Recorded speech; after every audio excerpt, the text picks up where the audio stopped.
जो महापुरुष मन की सब इच्छाओं को त्याग देता है और अपने आप ही में प्रसन्न रहता है, उसको निश्चल बुद्धि कहते हैं।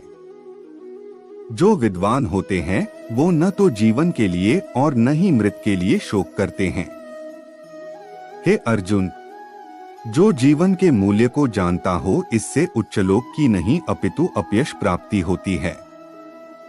जीवन ना तो भविष्य में है ना अतीत में, जीवन तो इस क्षण में है। खुद को जीवन के योग्य बनाना ही सफलता और सुख का एकमात्र मार्ग है। हे अर्जुन, जो पुरुष सुख तथा दुख में विचलित नहीं होता और इन दोनों में संभाव रहता है, वह निश्चित रूप से मुक्ति के योग्य है।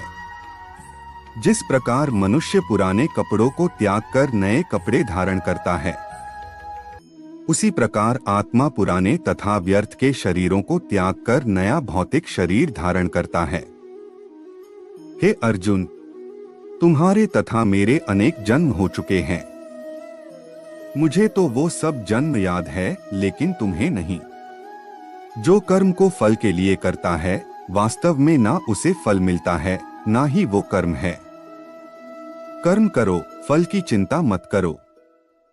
फल की लालसा छोड़कर कर्म करने वाला पुरुष ही अपने जीवन को सफल बनाता है। जो मनुष्य कर्म में अकर्म और अकर्म में कर्म देखता है, वह सभी मनुष्यों में बुद्धिमान है और सब प्रकार के कर्मों में प्रवृत्त रहकर भी दिव्य स्थिति में रहता है।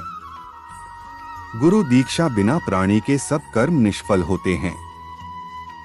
अपने अपने कर्म के गुणों का पालन करते हुए प्रत्येक व्यक्ति सिद्ध हो सकता है। यज्ञ, दान और तपस्या के कर्मों को कभी त्यागना नहीं चाहिए, उन्हें हमेशा संपत्र करना चाहिए। हे अर्जुन, जो बुद्धि धर्म तथा अधर्म, करणीय तथा अकरणीय कर्म में भेद नहीं कर पाती, वह राजा के योग्य है।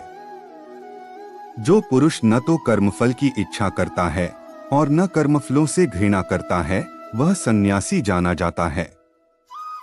जो मनुष्य अपने कर्मफल प्रति निश्चिंत है और जो अपने कर्तव्य का पालन करता है, वही असली योगी है।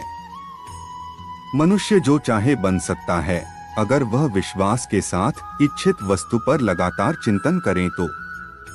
मेरा तेरा, छोटा बड़ा, अपना पराया, मन से मिटा दो, फिर सब तुम्हारा है और तुम सबके हो। जो हुआ वह अच्छा हुआ, जो हो रहा है वह अच्छा हो रहा है, जो होगा वो भी अच्छा ही होगा। अगर कोई प्रेम और भक्ति के साथ मुझे पत्र, फूल, फल या जल प्रदान करता है, तो मैं उसे स्वीकार करता हूँ। जिसने मन को जीत लिया है, उसके लिए मन सबसे अच्छा मित्र है, लेकिन जो ऐसा नहीं कर पाया, उसके लिए मन सबसे बड़ा दुश्मन बना रहेगा। मैं ही लक्ष्य, पालनकर्ता, स्वामी, साक्षी, धाम, शरण स्थली तथा अत्यंत प्रिय मित्र हूँ।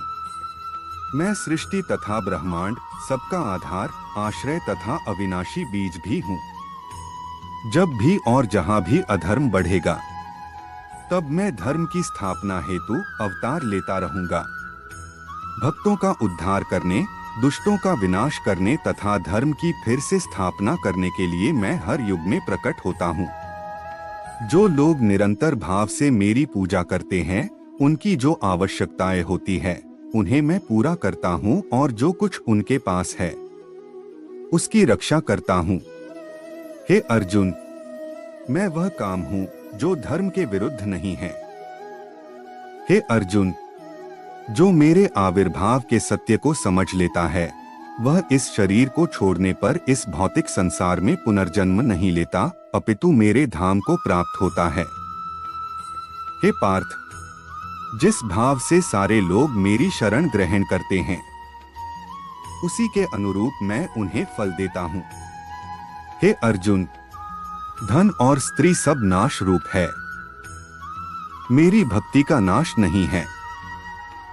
निर्बलता अवश्य ईश्वर देता है, किंतु मर्यादा मनुष्य का मन ही निर्मित करता है। डर धारण करने से भविष्य के दुख का निवारण नहीं होता है। डर केवल आने वाले दुख की कल्पना ही है। हे कुंती पुत्र, मैं जल का स्वाद हूँ, सूर्य तथा चंद्रमा का प्रकाश हूँ, वैदिक मंत्रों में ओंकार हूँ, आकाश में ध्वनि हूँ तथा मनुष्य में सामर्थ्य हूँ। अनेक जन्म के बाद जिसे सचमुच ज्ञान होता है, वह मुझको समस्त कारणों का कारण जानकर मेरी शरण में आता है। ऐसा महात्मा अत्यंत दुर्लभ होता है। हे अर्जुन, श्री भगवान होने के नाते मैं जो कुछ भूतकाल में घटित हो चुका है, जो वर्तमान में घटित हो रहा है और जो आगे होने वाला है, वह सब कुछ जानता हूँ। मैं समस्त जीवों को भी जानता हूँ, किंतु मुझे कोई नहीं जानता। जो व्यक्ति निरंतर और अविचलित भाव से भगवान के रूप में मेरा स्मरण करता है, वह मुझको अवश्य ही पा लेता है। जो लोग हृदय को नियंत्रित नहीं करते हैं, उनके लिए वह शत्रु के समान काम करता है। जो सब प्राणियों के दुख सुख को अपने दुख सुख के समान समझता है और सबको समभाव से देखता है, वही श्रेष्ठ योगी है।